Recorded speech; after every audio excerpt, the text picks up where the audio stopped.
We're working really on the updating the financial system that was built over 100 years ago. And our mission is really to create economic freedom and opportunities for everyone.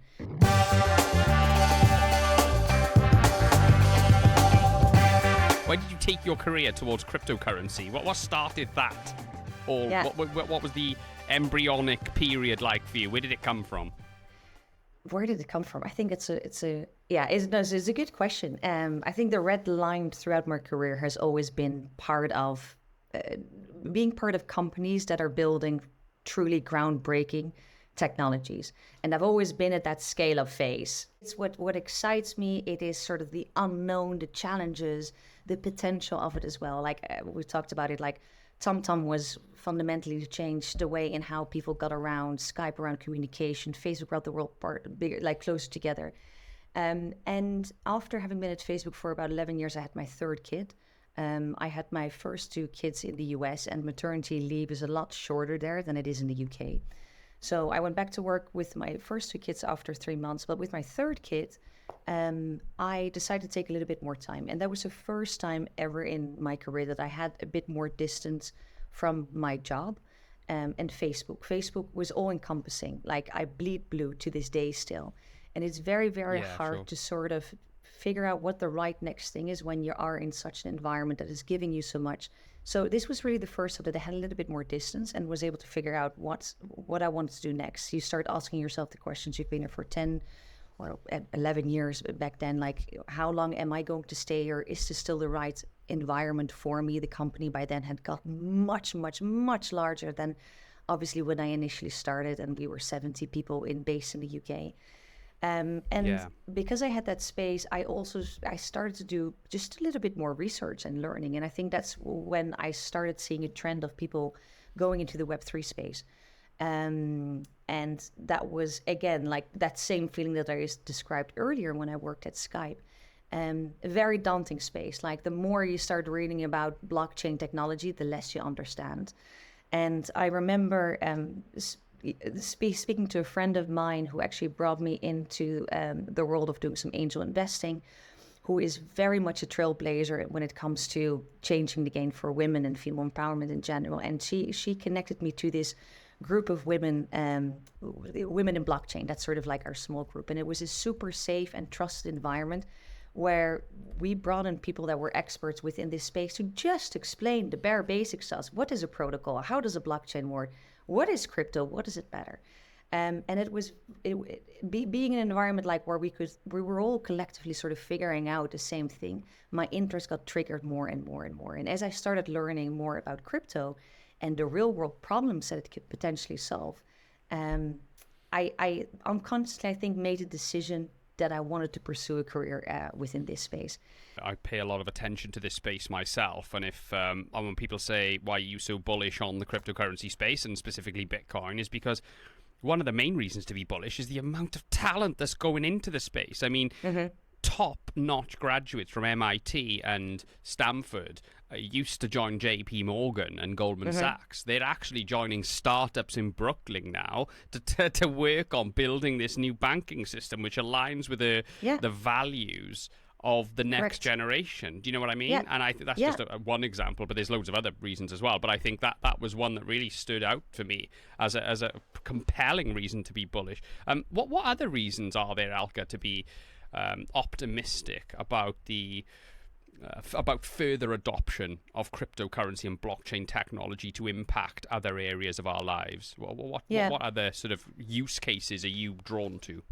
Yeah, no, I think that's I think a very interesting question. Like I think maybe we sort of like need to go back sort of first and foremost what it is that like a company like Coinbase is trying to do. Like I think we're working really on updating the financial system that was built over 100 years ago. And our mission is really to create economic freedom and opportunities for everyone. And when you think about traditional finance, which is very much a sort of the system that governs all of the financial services in which a user's fund is being held by a centralized institution like a bank. In this space, every single transaction passes through a really long chain of institutional intermediaries, and users are paying the small fees within this process. Because each of these entities, they receive a payment as part of their contribution to this transaction. And I think we've all experienced that, right? I was, even a couple of days ago, I was trying to wire some money from the US back to the UK, and you're being slammed with very, very high transaction fees for international wire transfer. You don't have access to the money that's in a timely manner. And that is for people, obviously, like myself, being in such a fortunate position that we even have access to traditional finance. There are billions of people around the world that are debanked, that don't have access to the most basic financial instruments. That gives them the financial opportunities to ultimately grow. And sort of this lack of inclusion in centralized finance is problematic.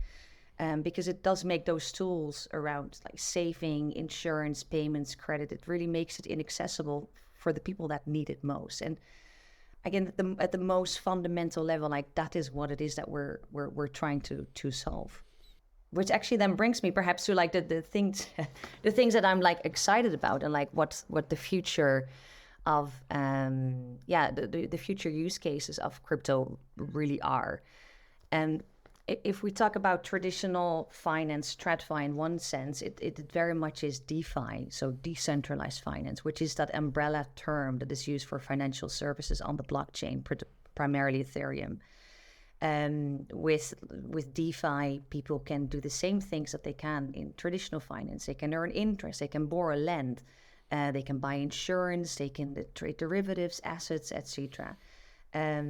And it takes very much that basic premise of Bitcoin, digital money, and it expands on it, and it creates a digital alternative to Wall Street. And by doing so, a sense of inclusion for people that, again, don't have access to traditional finance. Like inherently, DeFi it's open.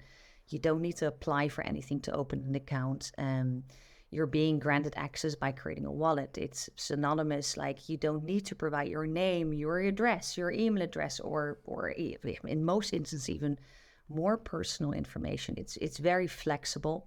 You can move assets anywhere at any time without asking permission from a third party involved. And it's very transparent. Like you can see the full set of transactions.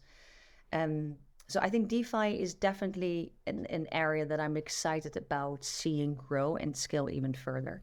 But crypto does have a long road ahead of it. It's like, I think if we look even further ahead, like 5 to 10 years, ultimately regulation is going to be absolutely crucial within this space, because consumer protection at the end, especially with everything that's happened, like matters most.